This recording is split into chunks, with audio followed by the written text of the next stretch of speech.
Yoo qarshii qabaatte kabajamtaa, diiniin keetu kabajama, daawwan tanteetu fudhatama, diiniin keetu bakka guddaa argata. Akkasiin amma akkasii miti.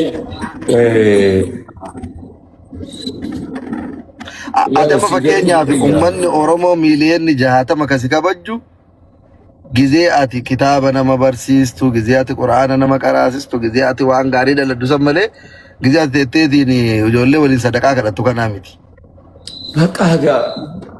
Bakka rabbi nama dhaabeen beekan isaan rabbi gaafatta gaa hojii rabbi dubbanii isa hedduu bareekamni ta'a.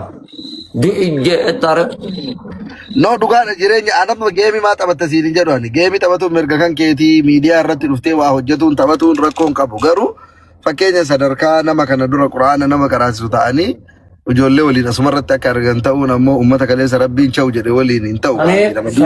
Saniifin jarasummaa walaa ustaadaa walaa maqaa gartee sheekaatii akkanatti hin duulle akka ustaada naan hin jenneef ifirraa lafa kaayee obboleessa kiyya jiraataa jira.